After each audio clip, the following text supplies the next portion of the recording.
Hello everybody, and welcome to this talk to hear really the story of us, of ourselves, Homo sapiens, how we conquered this planet and became the dominant force, the dominant agent in life here on Earth.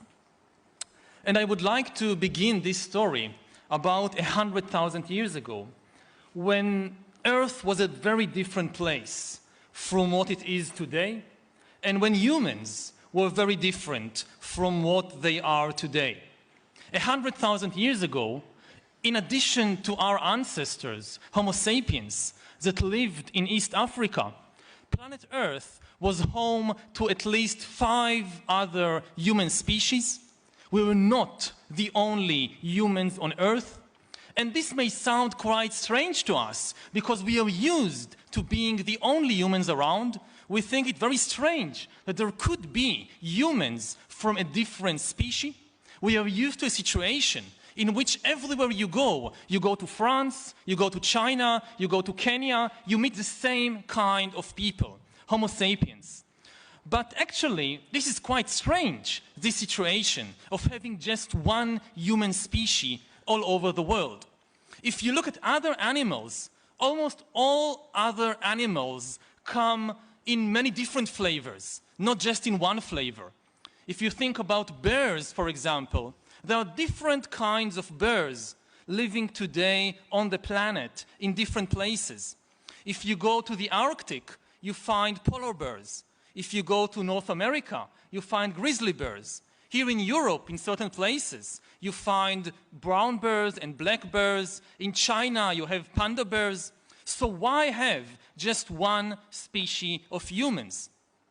And indeed, if you go back 100,000 years, you find many species of humans living in different parts of the planet.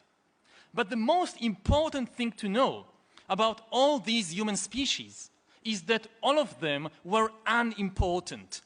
They were unimportant animals.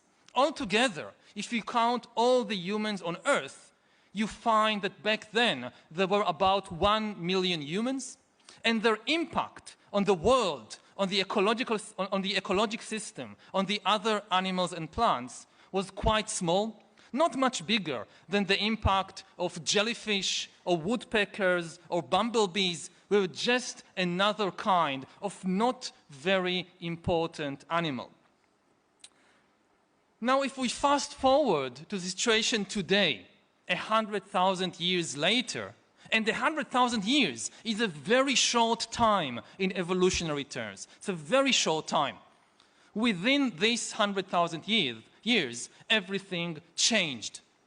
We are now the only human species around, because our ancestors, as they spread from East Africa, drove to extinction all the other human species, all brothers and cousins, in the most ancient, most thorough, and most important ethnic cleansing campaign in history.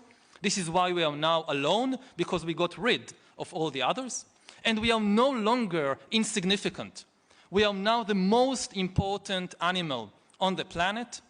To give just a few indications of how important we are, if you count the big animals of the planet, let's discount for a moment all the small insects and microorganisms and so forth, and focus on the big animals of the planet, and you count them, you make a census of the Earth population, you will find that now we humans, there are more than 7 billion of us, and if you take all of us together and you put us on a very large scale, you will find that we weigh about 300 million tons.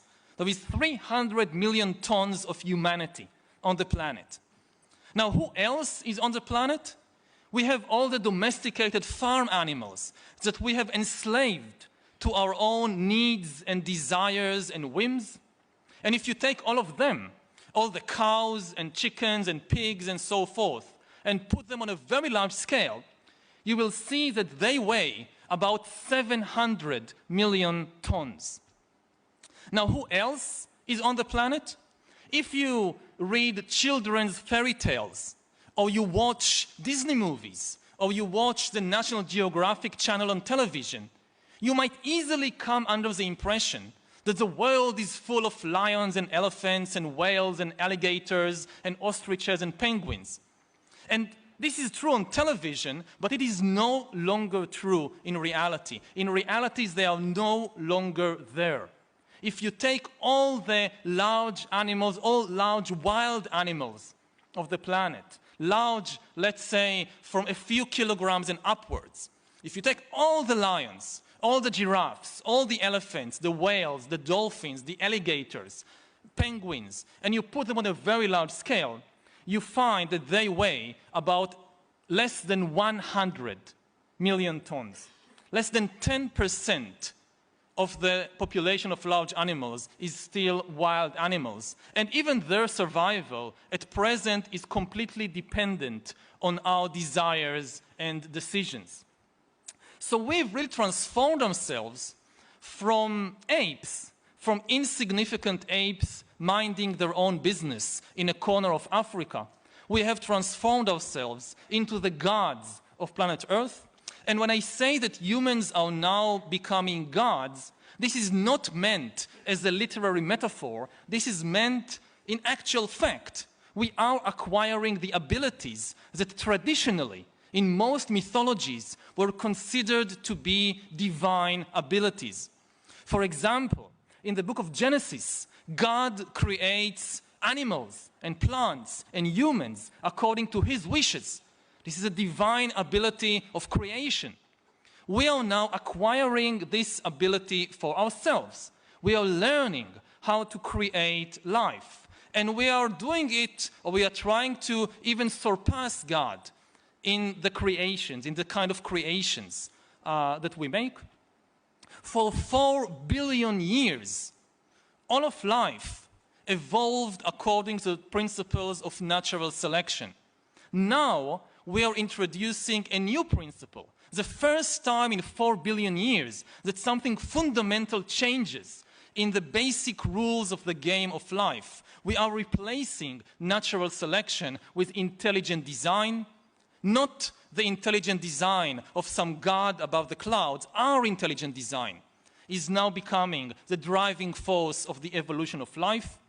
And equally amazingly, for 4 billion years, life was confined to the relatively limited realm of organic compounds. All of life, whether you are a dinosaur, a giraffe, a mushroom, a microorganism, you're made of organic compounds. Now, science is allowing life, or trying to allow life, to break out of the small realm of the organic and into the much vaster universe of the inorganic. We are starting to create the first inorganic life forms in 4 billion years of evolution. So this is what happened in the last 100,000 years. An insignificant ape from East Africa has transformed itself into a god. And what I would like to try and answer in this talk is how exactly did we reach from there to here in such a short time?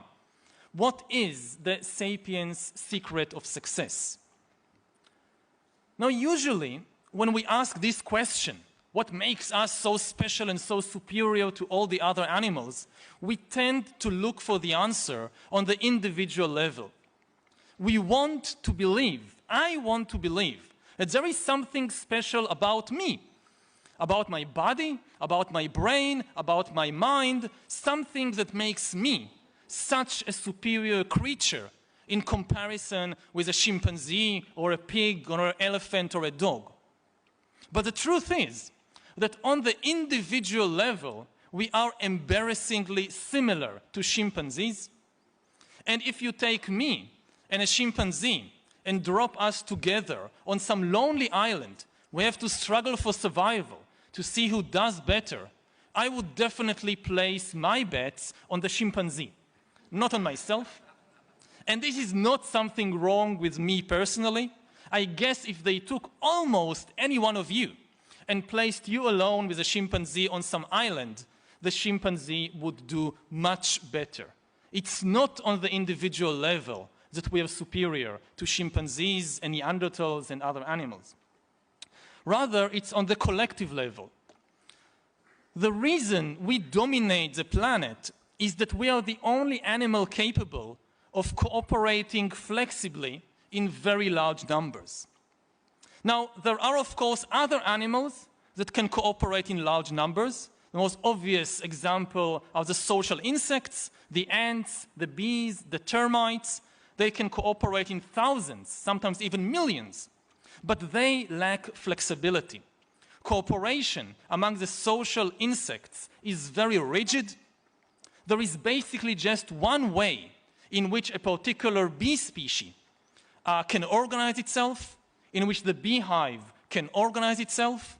And if there is a new opportunity or a new danger, the bees cannot reinvent their social and economic system overnight in order to cope better or to exploit the new opportunity. The bees cannot guillotine the queen and establish a republic of bees or a communist dictatorship of worker bees. It cannot be done. Their system of cooperation is very rigid, takes hundreds of thousands, millions of years of evolution to change something fundamental in the social behavior of bees. Other animals are much more flexible in their social system than bees. These are the social mammals. The social mammals are much more flexible. Wolves, elephants, lions, chimpanzees, they can cooperate in a much more flexible way than bees or ants. But the problem there is that they cooperate only in small numbers. Because cooperation among other social mammals, among the chimpanzees, for example, is based on intimate knowledge one of the other. If I'm a chimpanzee and you're a chimpanzee and I want to cooperate with you, I need to know you personally, intimately. I need to know what kind of chimpanzee are you. Are you a nice chimpanzee? Are you an evil chimpanzee? Can I trust you? If I don't know you, how can I cooperate with you? And because it is impossible to intimately be familiar with more than a few dozen individuals, chimpanzees can, maybe 50 chimpanzees can cooperate, 100 chimpanzees can cooperate, but 1,000 chimpanzees cannot cooperate because they cannot cooperate with strangers and they cannot know more than 100 individuals or so. Humans, Homo sapiens, are the only animal, as far as we know, that can combine the two abilities together. We can cooperate very flexibly, even more than chimpanzees, but we can do so in very large numbers, even more than the bees and the ants. We can cooperate even with countless numbers of strangers. So, 1 versus 1, on the individual level, I'm not superior to a chimpanzee. But if you pit 1,000 humans against 1,000 chimpanzees, the humans will win easily because 1,000 chimpanzees simply cannot cooperate. And if you now take 100,000 chimpanzees and cram them together into the Louvre or into the Vatican or into Wall Street or Tiananmen Square, what you will get is complete chaos. In contrast, you can take 100,000 humans and cram them into these places, and what you get are extremely sophisticated and effective networks of cooperation in politics, in economics, in religion, in sports. Even this very lecture that I'm now giving to you is a good example of this unique human ability. I'm standing here in front of something like, I think, 1,000 people. I don't know almost any of you. The vast majority of you are strangers to me. Similarly, I don't really know the people who have organized this event. I don't know the pilot and the crew member of the Air France plane that brought me from Tel Aviv 2 days ago. I don't know the people who invented this microphone and this computer that I'm using in order to convey this talk. I don't know the people who wrote all the books and articles that I've read in preparation for this talk. Nevertheless, even though we don't know each other, all these strangers cooperate effectively to create this intellectual exchange of ideas. This is something unique to humans. You will never find such an example among chimpanzees. Oh, sorry. Chimpanzees, of course, communicate, but only with other chimpanzees who are familiar to them. You will never see a chimpanzee leaving his own or her own territory and traveling hundreds of miles to the territory of some distant chimpanzee band to give them an inspiring talk about humans or bananas or lions or anything else that might interest chimpanzees. They never do so. Of course, not all kinds of cooperation are necessarily nice. All the horrible things that humans have been doing throughout history, and humans have been doing really horrible things for thousands of years, they too are based on our unique ability to cooperate in large numbers. Prisons are a system of cooperation. Armies and concentration camps and slaughterhouses, these are all systems of cooperations. You need thousands of strangers to cooperate together effectively to have a prison or a slaughterhouse or a concentration camp, which is why chimpanzees don't have any of that. So we see that all the amazing things, both good and bad, that humans have been doing for thousands of years and that gave them control of this planet, they are based on this unique ability to cooperate flexibly in large numbers. All the huge achievements, whether it's building the pyramids or flying to the moon or splitting the atom, they are not the work of some individual genius. They are the work of a very sophisticated system of cooperation. If this is so, the next question, which immediately comes to the mind, at least of inquisitive audiences, is what enables human beings, Homo sapiens, alone of all the animals, to cooperate flexibly in large numbers? And the answer, at least the answer that I have to give you, is that it is our imagination. Our imagination is the key to our control of the world, our ability to invent fictional stories, fictional realities, and make everybody believe in the same fictional story. As long as everybody believes in the same legends, the same myth, the same fictions, everybody obeys the same laws, the same norms, the same values, and then they can cooperate effectively.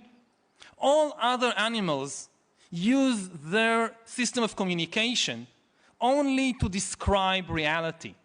A lion is coming, so a chimpanzee will shout, "A lion is coming," and all the chimpanzees will run away. This is something chimpanzees can do. They use language to describe reality. We humans, of course, we also use language to describe reality, but we do something far more amazing. We use language to create fictional realities that don't exist anywhere except in our own stories, in our own imaginations. We can say, "A lion is coming, run away," but I can also say, "There is a great lion above the clouds, the lion spirit, which watches over us. And if you don't do what I tell you to do, he will punish you." And if you all believe this story that I've now invented, then I can make all of you, even though you're strangers, as long as you all believe in this story, you will cooperate effectively towards common goals. This is something very unique to humans. You can never convince a chimpanzee to give you a banana by promising him that if you give me this banana, you know what will happen? After you die, you'll go to chimpanzee heaven, and there you will receive lots and lots of bananas for your good deeds here on earth. So now give me this banana. No chimpanzee will ever be convinced by such a story. Only humans believe such stories, which is why we control the world, whereas the chimpanzees are locked up in zoos and research laboratories. Now, it's relatively easy, at least today, for people to accept that in the religious field, large-scale cooperation is based on fiction. millions of people come together to build a cathedral or a mosque or fight on a crusade or a jihad because they all believe in the same fictions about God and heaven and hell and all that. But what I want to emphasize is that exactly the same dynamic is underlying human cooperation in all other fields of activity as well. In the political field, maybe the most important institution of modern politics is the nation. And the nation is a fictional story, just like God or heaven. It doesn't exist anywhere. It's not a physical reality. It's not a mountain or a river or a forest which you can see and touch and smell.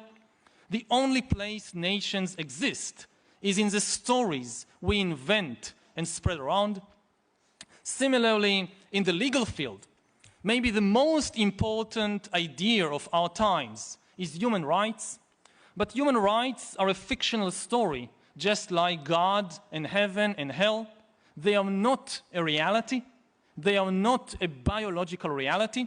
It's not a biological fact that individuals of the Homo sapiens species have rights to life or liberty or anything else. If you take a human and cut him or her open and look inside, you will find the blood and the heart and neurons and hormones and so forth, but you will not find any rights. The only place rights exist is in the stories we invent and spread around. It's, of course, a very good story, a story that has enabled us to cooperate effectively with less violence and less suffering than before, but we shouldn't delude ourselves. It's not an objective reality. It's just a story in our mind. Similarly, in the economic field, the modern economy, just like ancient religions, is based on a mythology, on fictions, on fictional entities. Maybe the most important actors in the modern economy are corporations. But what are corporations? Corporations, again, they are not an objective reality, an objective entity, like a cow or a chicken or a tree. No. What is Google or Facebook or Toyota or Peugeot? They are just fictional entities, what lawyers call legal fictions. A corporation is not the physical objects it owns. It's not the factories and the machinery.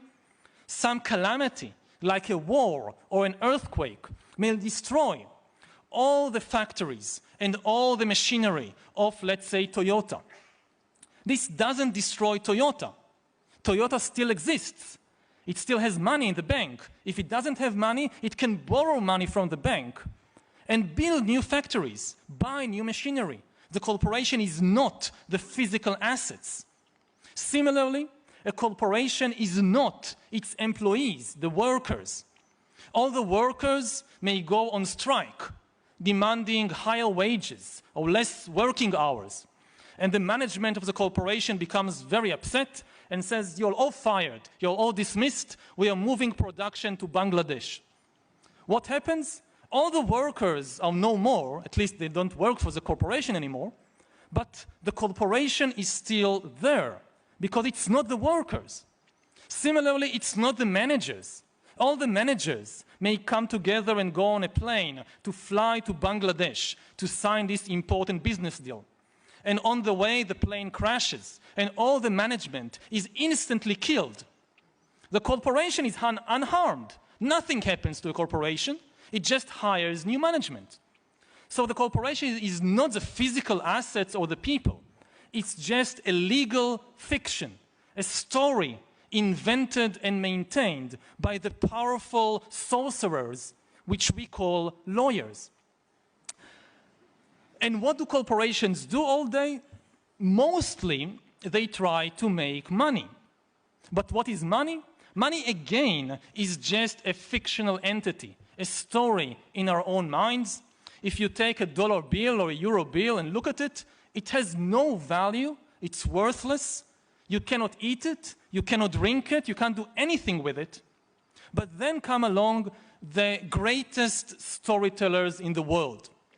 who are the greatest storytellers in the world, not the winners of Nobel Prize in literature. They are not the greatest storytellers. There are people much better than they are in telling stories.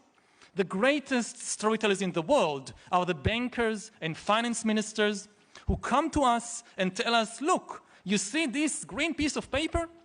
We are telling you that this is worth 10 bananas.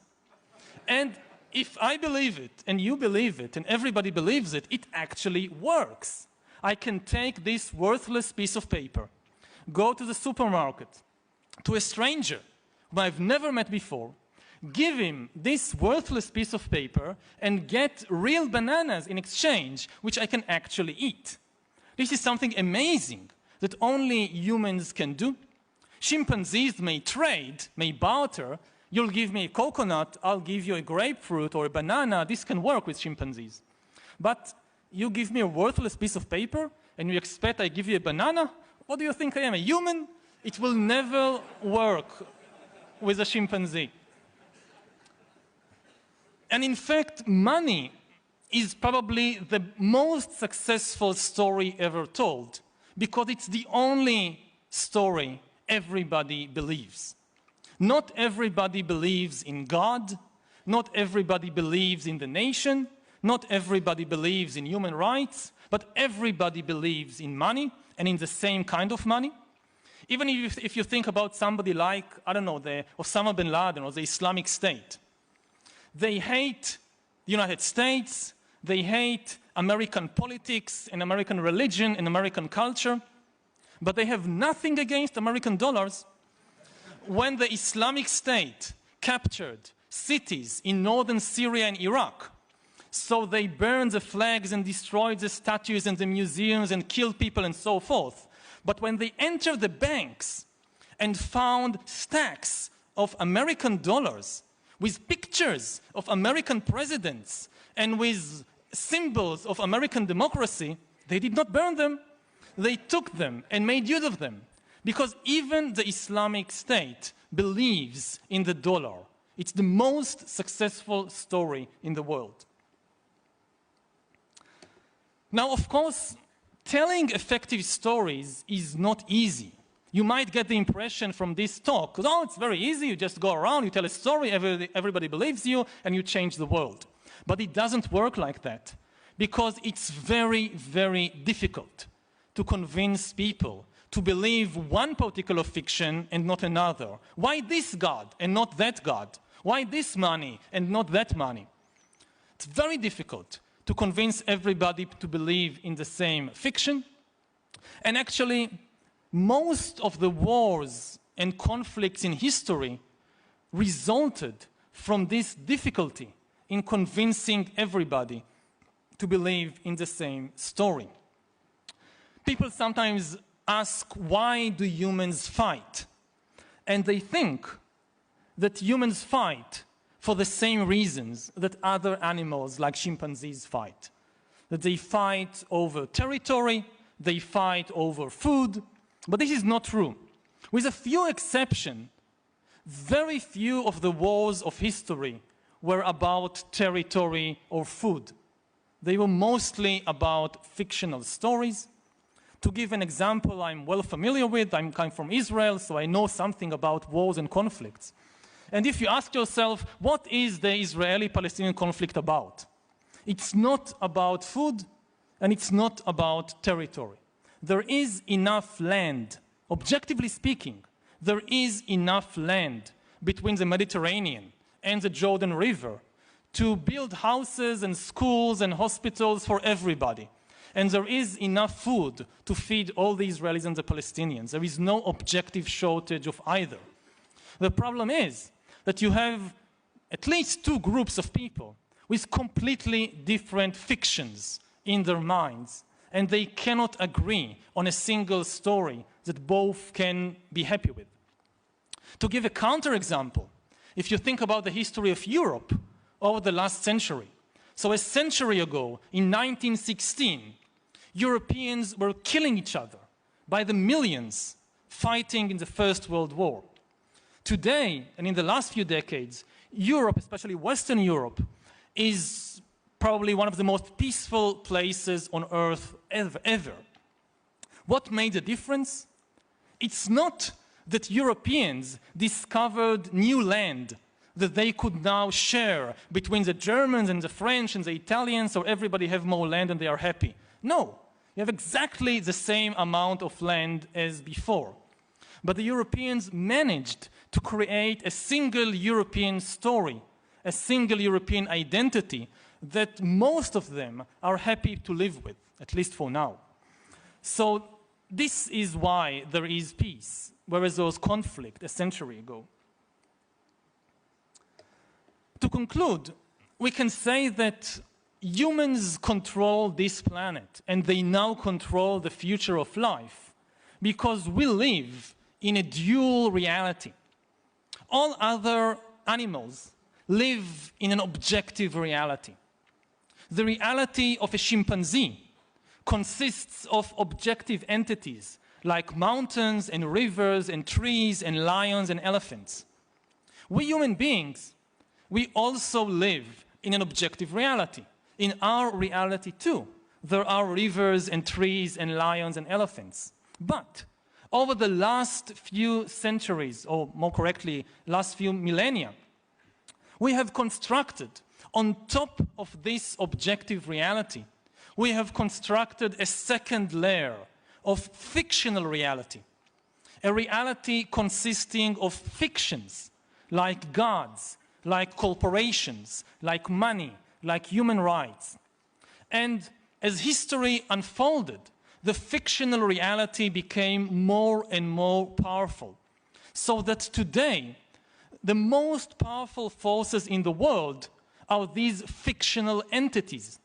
Today, the very survival of rivers and trees and lions and elephants and chimpanzees, their survival depends on the decisions and wishes of fictional entities like Google, like the World Bank, like the European Union, entities that exist only in our own imagination. So I would like to end by emphasizing how critical it is, especially now, when we have in our hands the power to change the course of evolution itself, the very rules of the game of life. It's now very critical to be able to distinguish what is reality and what are the fictions that exist only in our own imagination, only in the stories that we invent and spread around, because there is still reality. Reality did not disappear. So how to tell the difference between the fictions that now dominate the world and the reality? There are several tests. I don't have a lot of time, so I'll give just one very important test. How do you know if an entity is real or fictional? The easiest and maybe most important test is to ask yourself, can it suffer? Suffering is the best test of reality. A nation cannot suffer. Even when we say the nation suffered a defeat in war, this is just a metaphor. France or Israel or Iran, they have no mind, no consciousness, no feelings. They cannot suffer, they feel nothing. Similarly, when a bank or a corporation loses money or even go bankrupt, they don't suffer. Similarly, if you burn down a temple, the god the temple is dedicated to, the god doesn't suffer because it's just a story in the minds of people. The people suffer. When a nation loses a war, or even when it wins a war, people suffer. When a corporation goes bankrupt, people suffer. When a temple is burned down, people probably suffer. And not only people suffer, animals also suffer. If you use the test of suffering, it's very easy to see that even a chicken is more real than the European Union. And I think that as we look to the future, and we have some very hard and important decisions to make about the future of life, it would be better for us and for all other sentient beings if we are better able to distinguish what is reality from what is fiction, because all too often we cause tremendous suffering to real entities in the service of the fictional entities that exist only in our own imagination. Thank you.